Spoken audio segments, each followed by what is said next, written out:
If people are dieting now more than ever before, then why are nearly 1 in 3 American adults overweight? Dr. Gundry, who's helped thousands lose weight and feel younger and healthier than ever, says most people are not getting enough fat-burning MCTs from their food. MCTs are a special kind of compound that instead of turning into fat when you consume it, turns into ketones, which is a chemical that breaks down the excess fat in your body.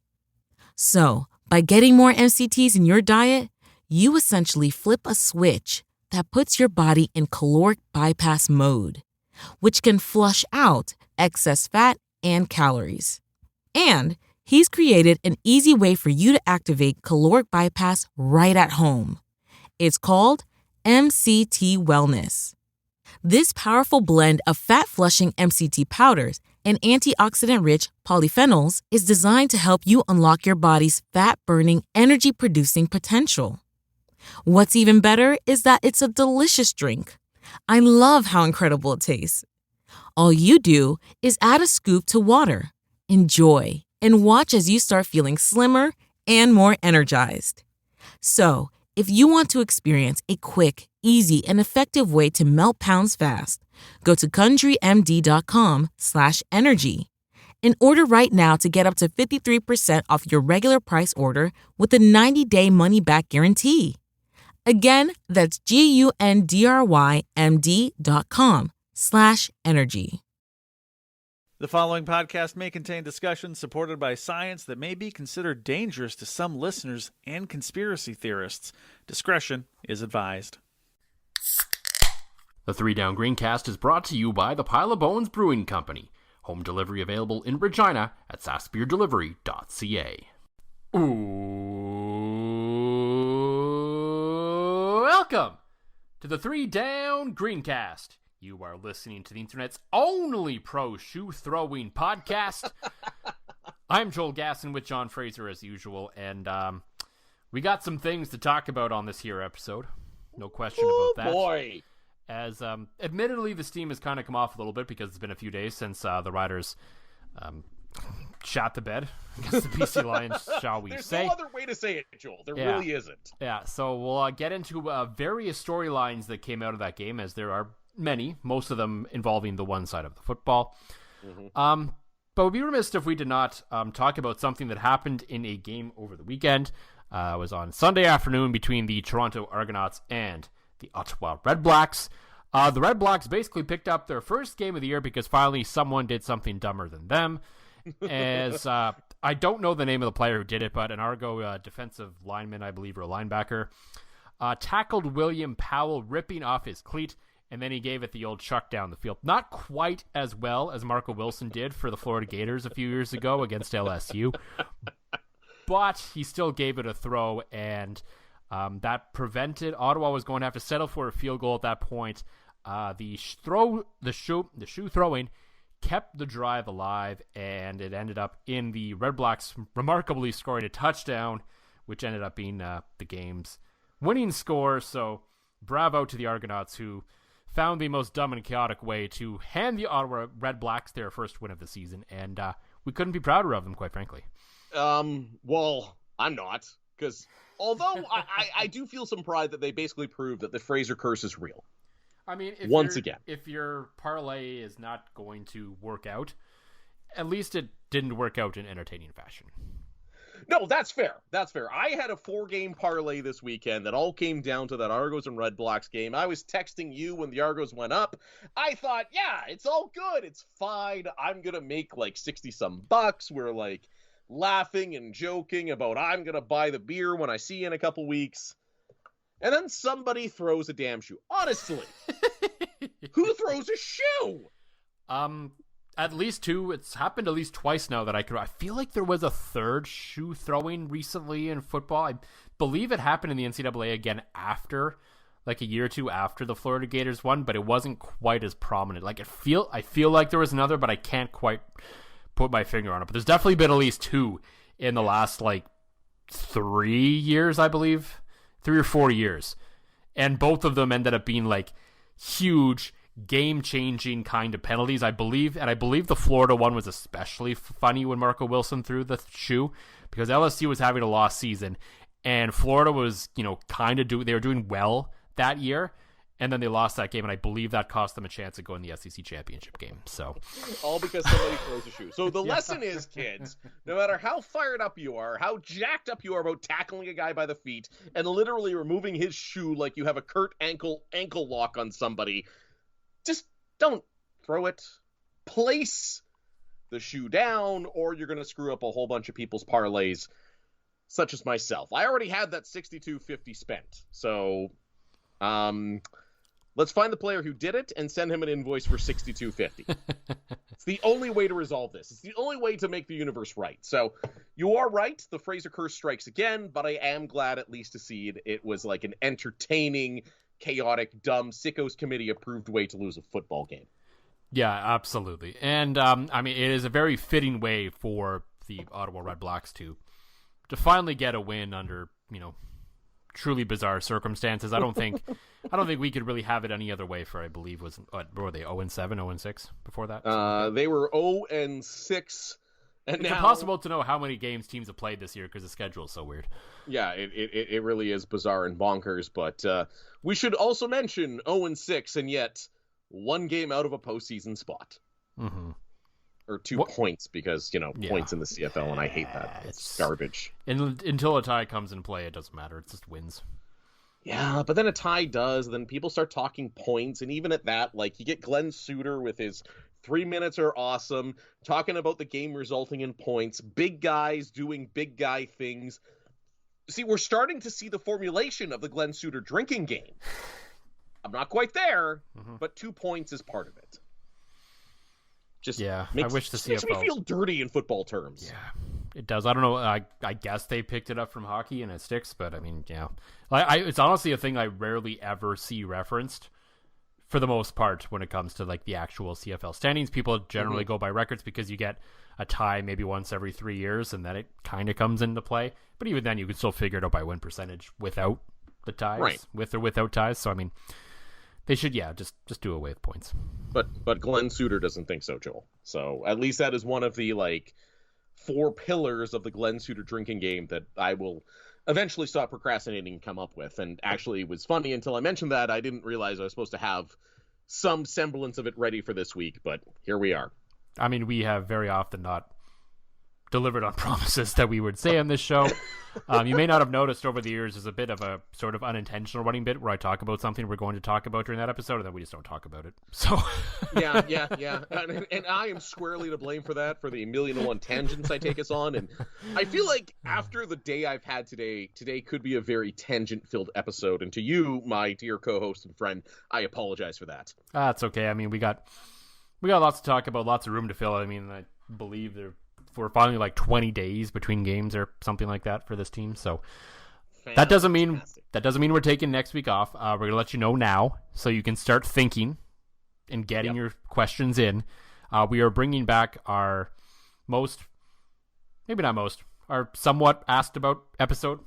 Mm-hmm. Our most average demand episode. And it's because it's been a while. I honestly don't remember the last time we did it. I'd have to look back. It's probably during the off season sometime. Yep. It's time for another episode of Ask John Anything. Yes. Because generally speaking on this show, we don't really preview the upcoming game all that much unless there's something very specific to talk about. Not our thing. We generally talk about stuff that's already happened, not what might happen, not what may happen that coming week. We talk more about what did happen. And so, this is the Rider bye week right now. We have a game to talk about next week, but we don't really have a game to talk about.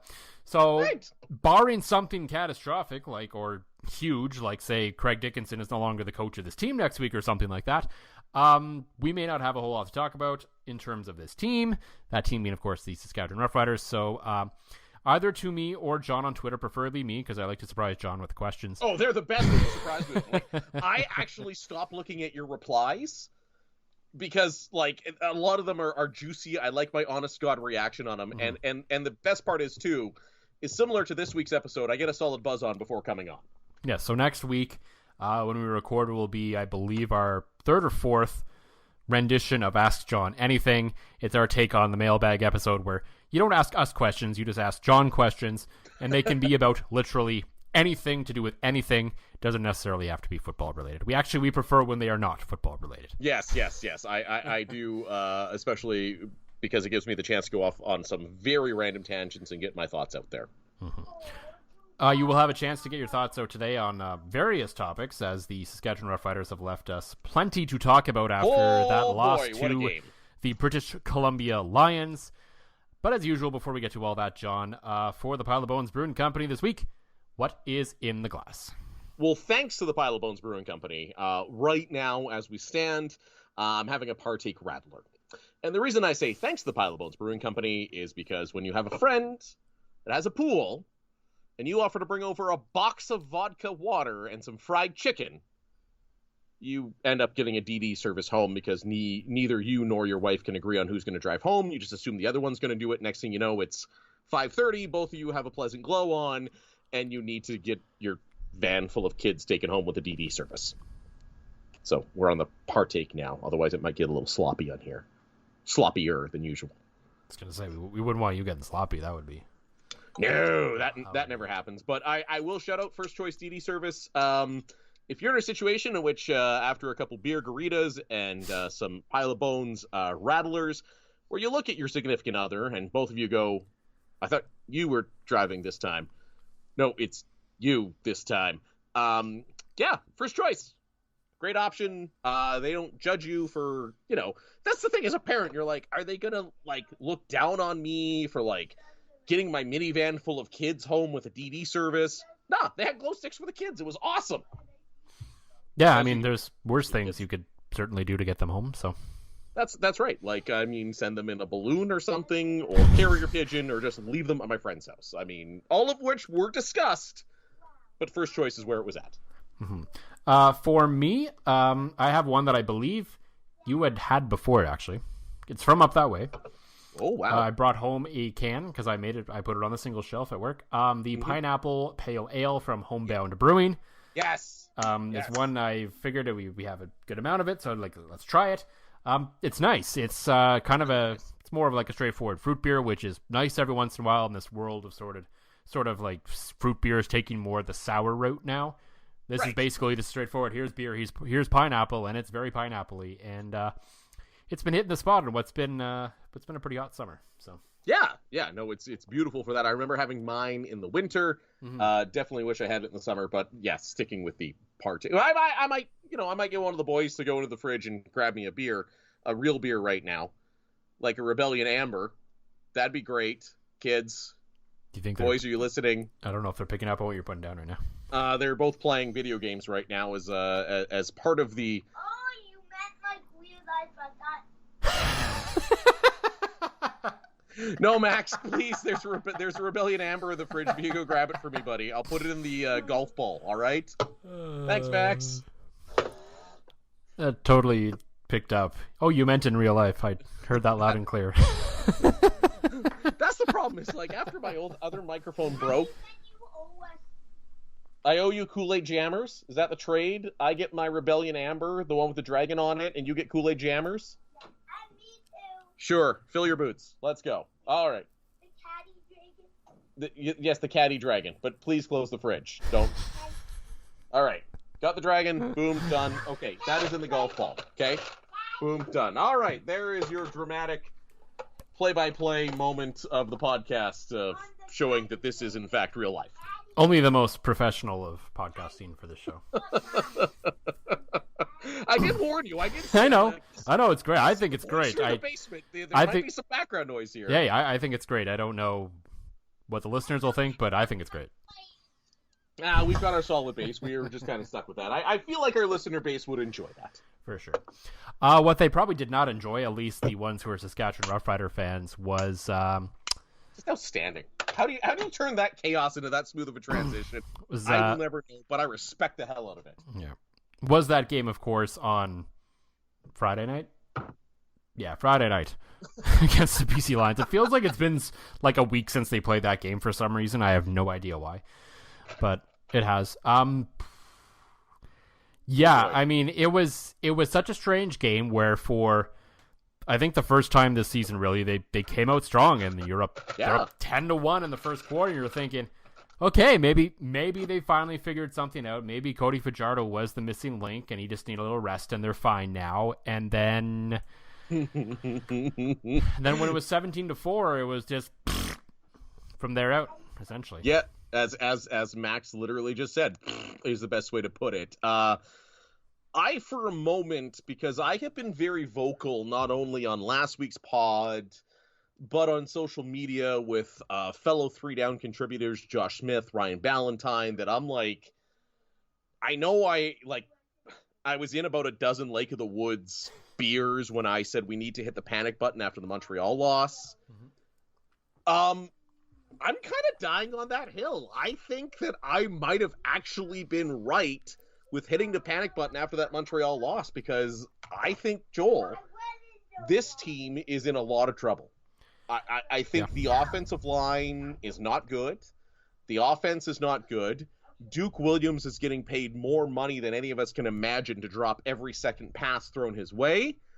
And if we edited it all, I think this would be the time to hit the panic button. In fact, I'm going to pull up my go-to video of the panic button here and blast into this microphone to try to give it, that feel, because I think it is full on panic, and I am going to double down.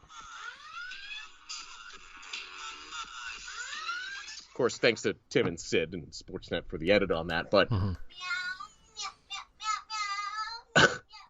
yeah, I'm trying to make a dramatic pause, and there's Max going meow. As I attempt to make that dramatic pause to say, I think they're going to miss the playoffs. I actually do think. I think they're going to miss the playoffs. I don't think Edmonton's that good. I just Edmonton's got a cup.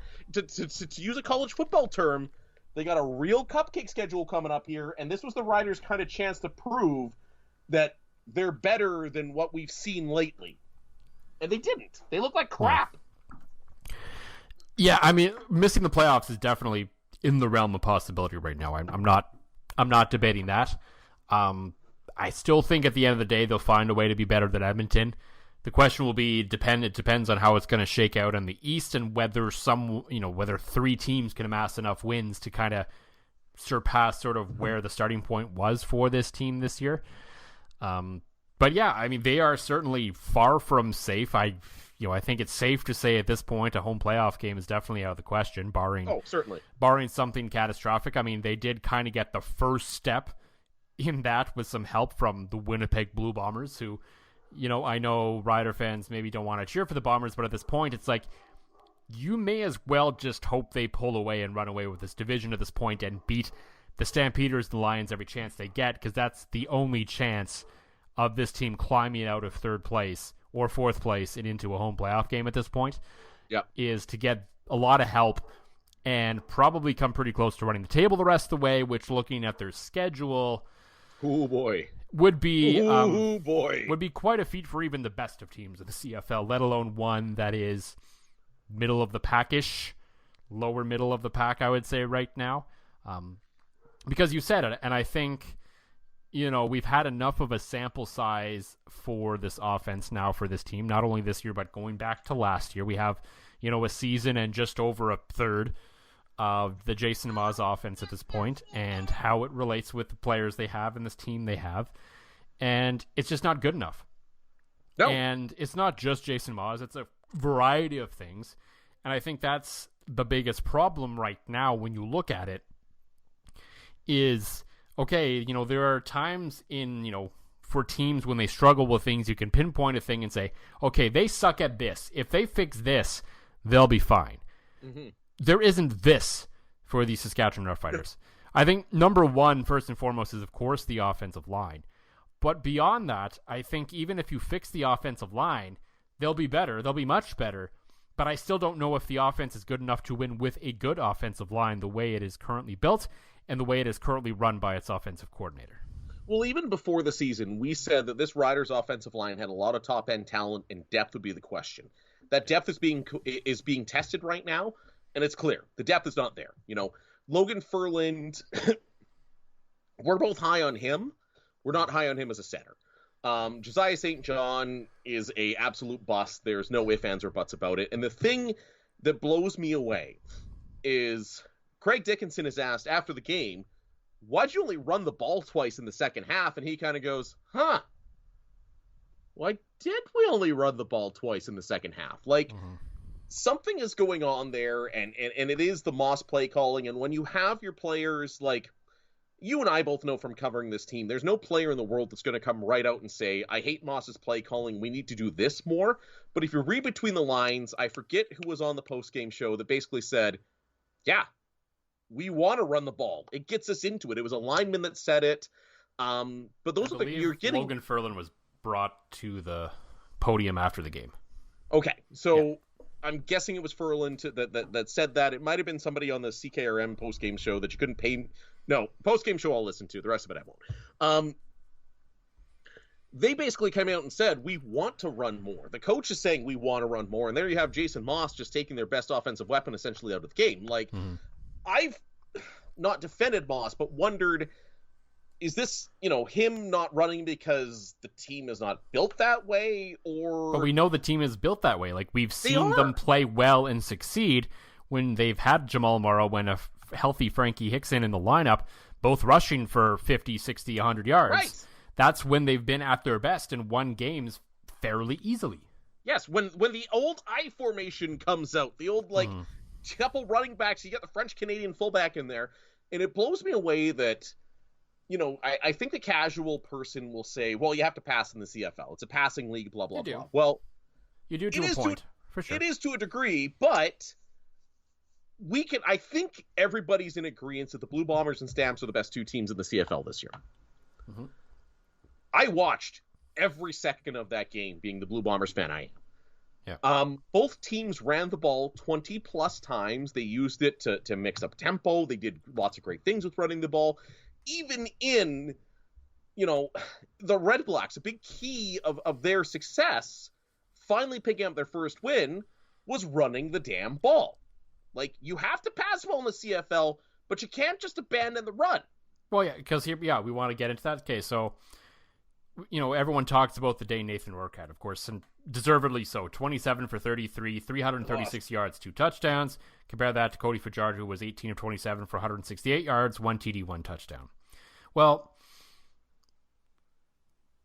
BC still rushed for 97 yards as a team. Yes. James Butler was 19 rushes for 77 yards. Not the most spectacular number, but they still stuck with it. They ran the ball. Right. The Riders, 8 of 47 for Jamal Morrow. Well, that's a crazy stat. And he had the one long run in the first half, and you thought, okay, here we go. They're going to get into that. And that was pretty much the last time Morrow touched the ball all game, it felt. Which is absolutely ridiculous. And I don't even know if it's necessarily they need to run the football more, but they just need to involve Jamal Morrow in every way. Yes. He was 4 for 4 as a receiver for 39 yards, matching Duke Williams' output, who was 5 for 11. Oh, God. And you can question some of the throws that were made to Duke Williams. Some of them weren't great, no question. But when you're paid the money he is paid, you were not paid to drop the ball 6 times in a game. No. I'm sorry. Like, okay, Keon Schaefer-Baker had a couple drops, but he's on a rookie deal. Same with Justin McInnes. Same with Tevin Jones. You're like, okay, we would like to see those catches made, but when you're paid nearly $300,000, sorry, you should be making a lot more of these catches. Right, but I mean, we're talking Schaefer-Baker, 2 drops. Yeah. As you mentioned, he's young. McInnes with a drop, Jones with a drop. That's still like almost half the drops of Duke Williams himself. And I never for a second would have questioned the signing of Duke Williams or the re-signing of Duke Williams in this offseason. But, like, this thing has gone sideways with him in a hurry. There's no question about it. Oh, absolutely. I don't need I'm trying to think of it as the replacement to the longest yard. There's a scene where they just cover a guy's hands and stick him. Uh-huh.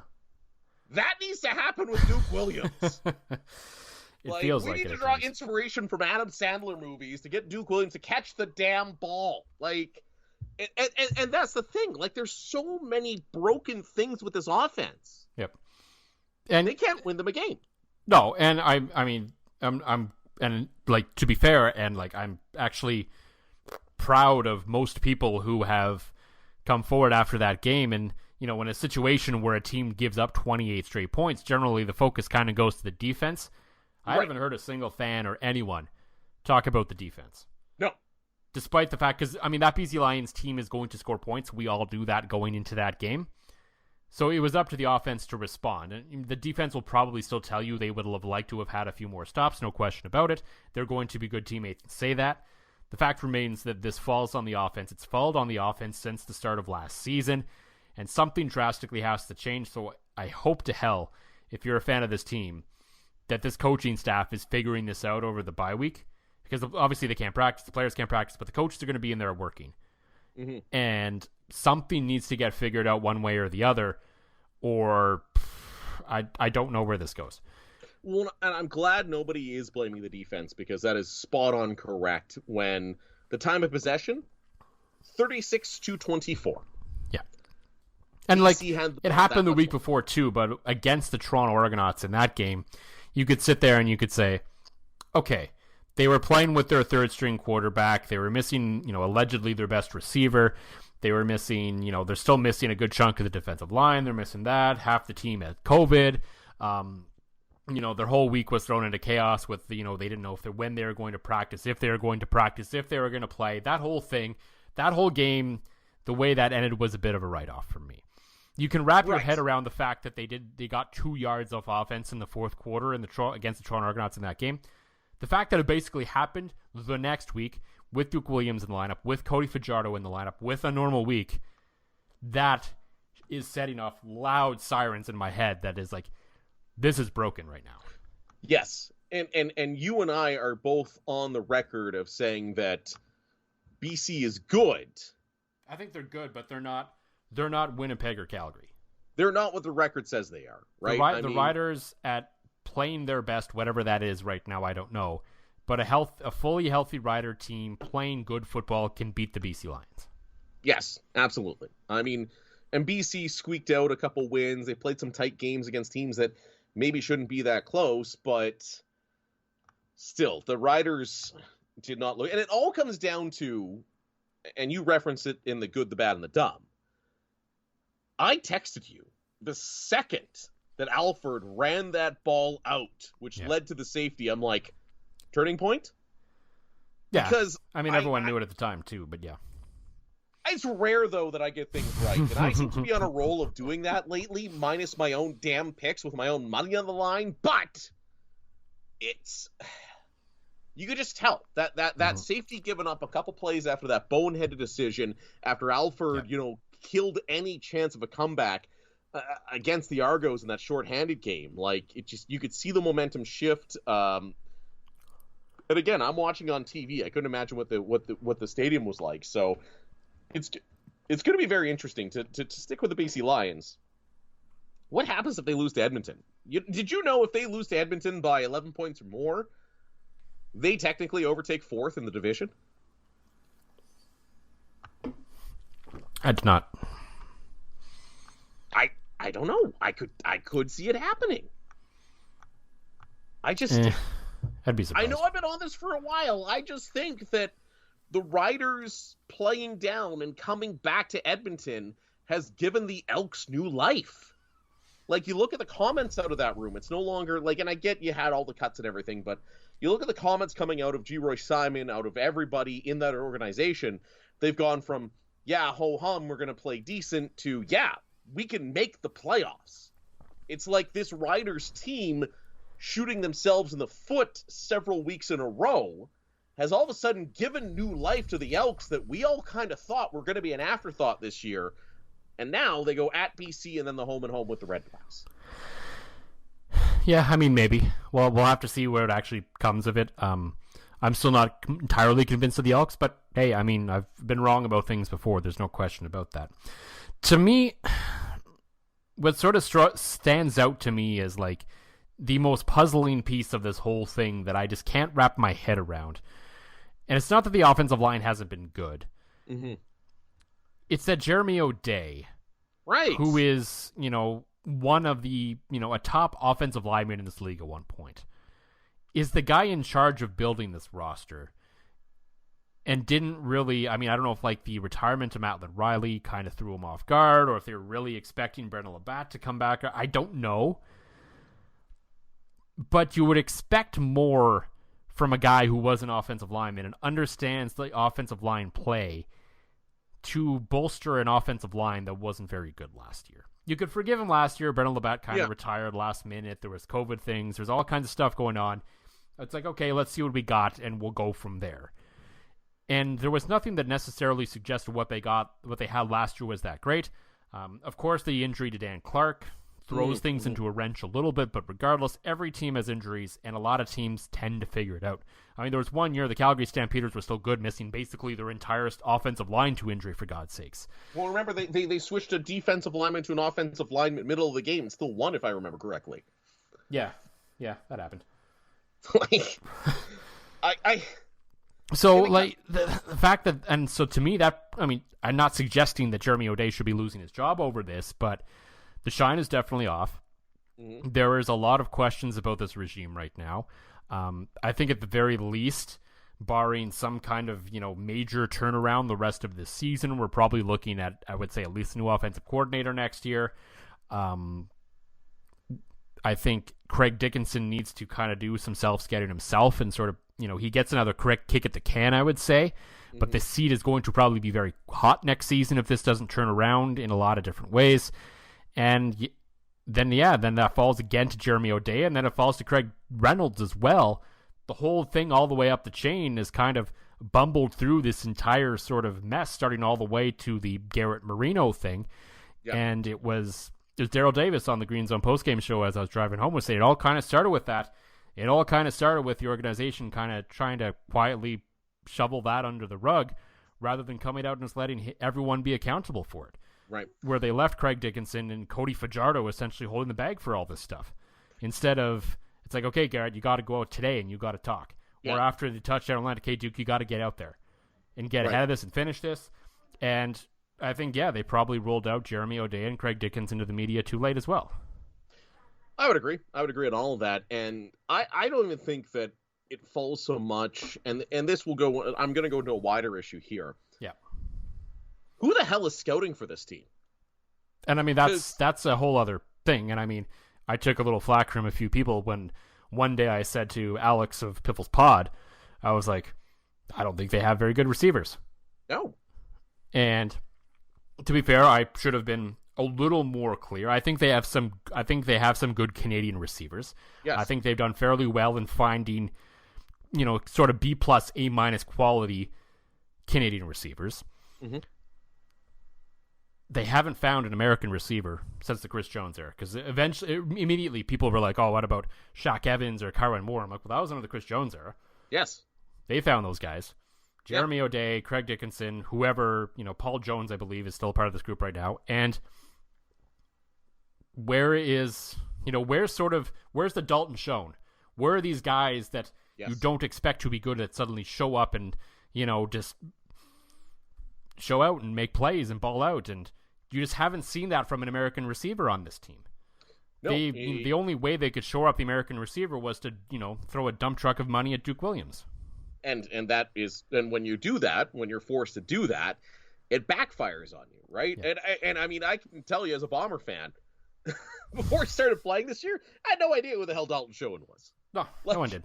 And I'm a diehard, watch way too much stuff Bomber fan, and I had no idea who this guy was. And he's probably the rookie of the year. And like you said, and you said it on social media, and I agree with you 100%, because I was even texting you during the Blue Bombers and Calgary game, pointing out, like, Calgary's entire stable of, like, American players are homegrown. Same with Winnipeg, minus, basically Greg Edlinsing. But when you're bringing in one guy to complement, it's different than having to bring in guys to patch holes, right? So I like Jeremy O'Day. I think his strength and where his hands seem to be is on finding that Canadian talent. And I know the regime's going to be facing some pressure, but to me, Jeremy O'Day's expertise is finding guys with Canadian passports, and he has done a good job of that.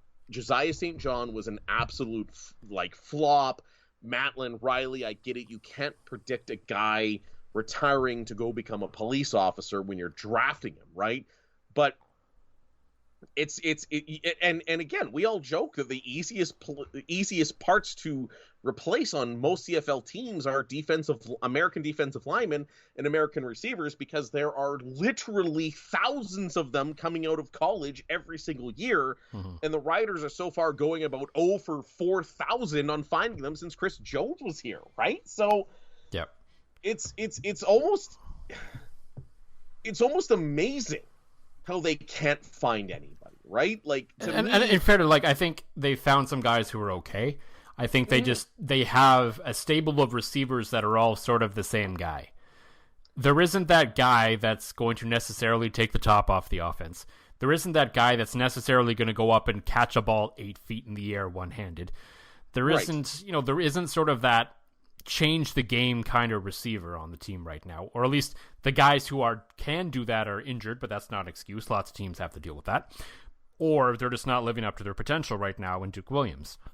Right. So, it's a problem for this team, and it's a problem. And granted, at times I think Cody Fajardo has plateaued quite hard.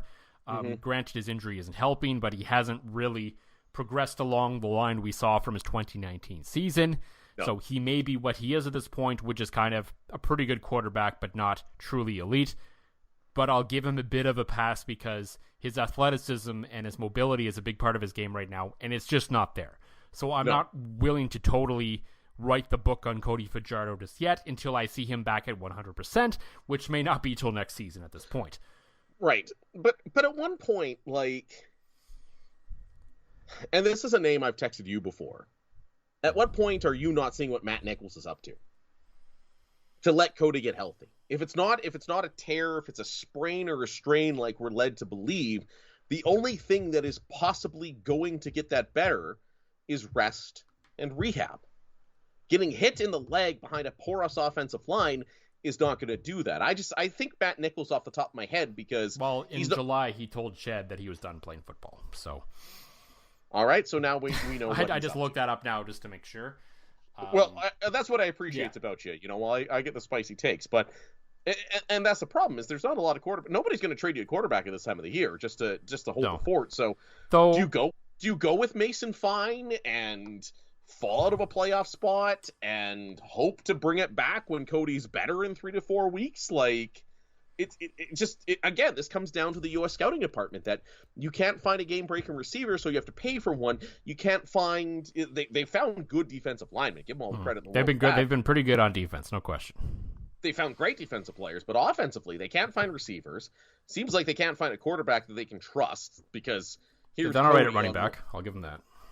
Right. Yeah. Yeah. No, I mean, Morrow came out of nowhere, and we appreciate that, but you got to give them credit where credit's due. But you got to friggin' use them. Yeah. Like, it just, to me, it's all very telling that if you look at the quotes, the post-game quotes, if you read them at face value, it's, we need to run the ball more. But when you look underneath the guys that are saying it, and the one that got to me was Craig Dickinson's reaction when he was asked basically immediately after the game on the CKRM post-game show, before he's had time to think and collect his thoughts. Why didn't you run the ball more? And he's going, maybe we should, right? Like, you've got a playmaker and more, or you're not getting him the ball. So there's a lot that's wrong with this team, and I am firmly in the hit the panic button, you're missing the playoffs camp. It's not out of the realm of possibility. And when you're talking big picture of, a year where the team is hosting the Grey Cup, and granted, this isn't the same pressure put on the organization as it was in 2013. Right. But when, I think, in any team in the CFL except maybe the Toronto Argonauts, when you host a Grey Cup, there is an expectation that you are at least very good that year from probably the organization. Well, every organization expects to be very good every year, so that's for sure. But I mean, from the fans and from media and that sort of thing, when a team hosts a Grey Cup, there's generally the expectation of saying, okay, you should do everything in your power to be very good this year. Yes. People can understand that the chances of you getting there and actually winning it are pretty slim, but you should at least be in the running for it at the end of the day. And it's fair to say, even if this team makes the playoffs right now, I would say crossing over to the East or not, to me, this is a team that's one and done in the playoffs. And that's probably just not good enough in a Grey Cup year. No. And that falls on the shoulders mostly of Jeremy O'Day. I think it falls kind of on the shoulders a little bit of Craig Dickinson as well and some of the decisions he's made. Because, I mean, there's certainly questions to be had there as well in terms of, I mean, at the end of the day, I guess we don't know how much roster decision power he gives to his coordinators in terms of, who starts on offense and defense and that sort of thing. But ultimately, at the end of the day, that falls on your shoulder, whether you give your coaches autonomy on that or not. You still have the power to override them if you wish. And at this point, I mean, Tevin Jones has looked pretty good in small sample sizes. Where was he all year? This is, dating back to Naaman Roosevelt, this team has a history of doing this for some reason. And, the other end of the spectrum, we talk about the offensive line a lot. They're paying Jamal Campbell a pretty decent change from what I understand to sit on the bench. And this guy was supposed to... I haven't even heard his name. This guy was supposed to be... I have no idea what the deal is with this. No one seems to know. This is a guy that was, by all accounts, pretty good for Toronto, was cut for salary cap purposes, and now for some reason can't even get ahead of Josiah St. John on this team. And no offense to Josiah, who actually played a decent game against BC, but, I mean, what's going on here? What is the deal with this guy? Like, he can't be worse than Nate Rogers at this point. No. And that helps you ratio-wise. If you can roll out a Canadian right tackle, that just only further helps your ratio. Not that they have any good Americans on offense other than Morrow and Hickson, but at this point in time until Evans and Moore come back. But, these are all little things, and this is I think this is all sort of floats back to the original point here is there isn't necessarily one sort of fatal flaw in this team. There is just a bunch of sort of, death by 1,000 cuts going on right now where there is just a pile of different things happening that is just sort of making the whole thing cave in where some of these things were things they could try and do differently. And if you're still losing, then you're like, okay, there is a core fundamental problem here. Like, let's say they come out of the break, that game against Edmonton, and they give Jamal Morrow and Frankie Hickson, a combined 25 touches. They run the ball well. They bring in Jamal Campbell to play for Rogers. The receivers come back from injury. Everything looks okay, and you still lose. Then okay, we have clearly a fundamental problem, but we can start to narrow it down to at least what the issue with this team is at this point, rather than trying to find the proverbial needle in the haystack right now. I completely forgot about Jamal Campbell, and I don't know that's because I've been at my buddy's place, having some beer burritos and stuff today, but like.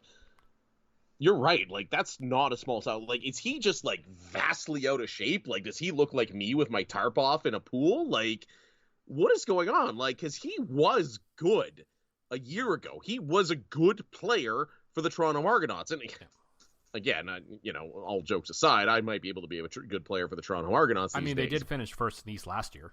Right. And all of a sudden, like, you pay him a bunch of dough. He was a signing I was excited about, and he has now completely disappeared to the point that after about 4.5 beer burritos, I can completely forget about him. So, meanwhile, as you brought in Tay Rogers, and I do not try to ever claim to be a football analyst or an expert or anything, but I watch a lot of football, and he sucks. Like, I hate to judge. Like, I hate to make him our new Sam Hurl, but that guy sucks at football.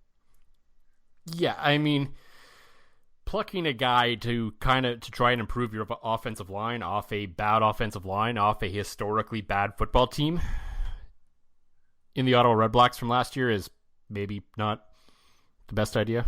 I don't know. Yeah, but again, comes down to scouting. Like, I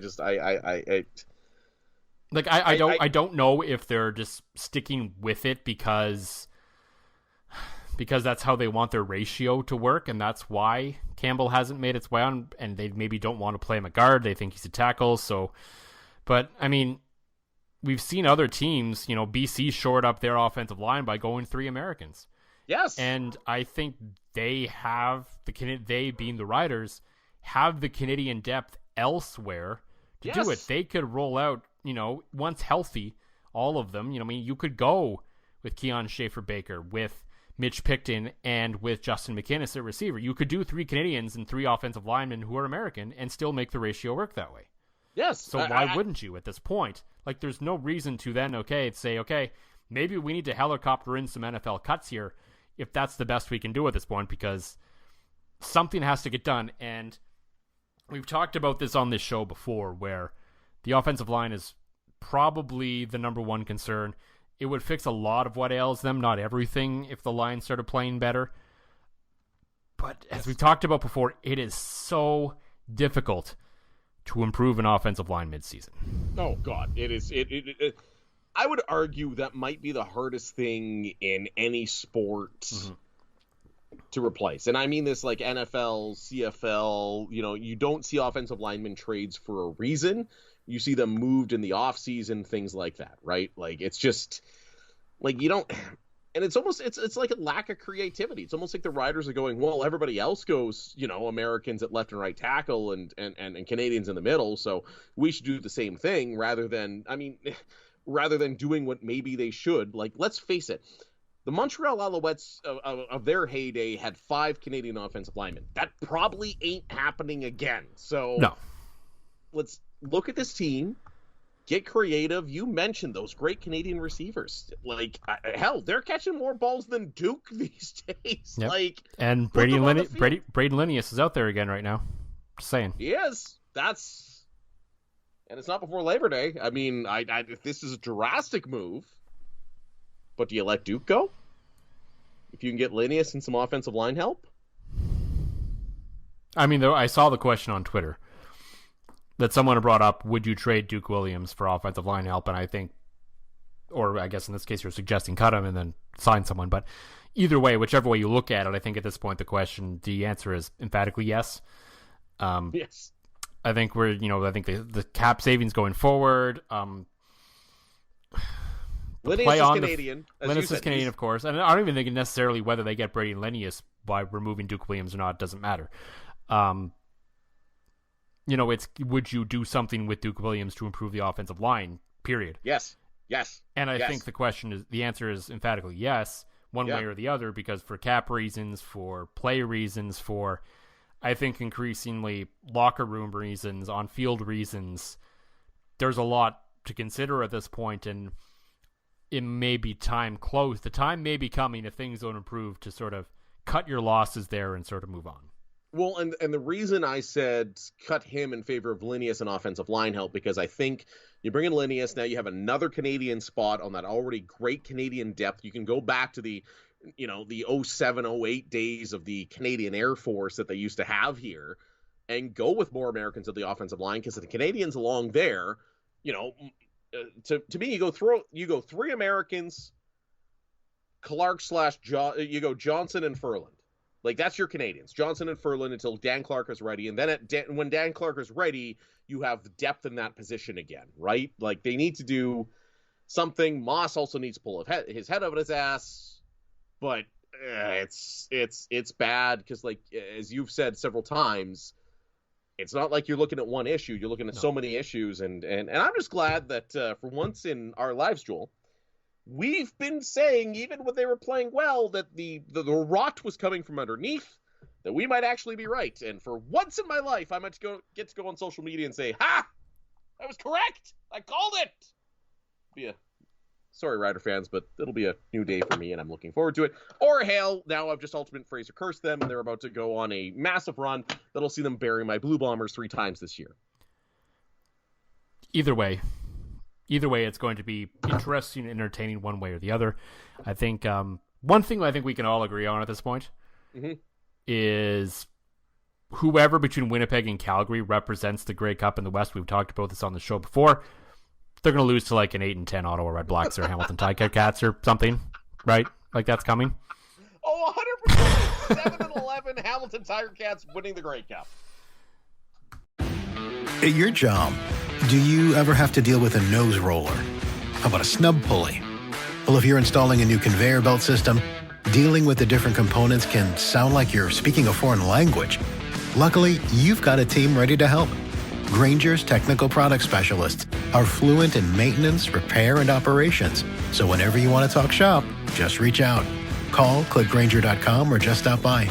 Grainger, for the ones who get it done.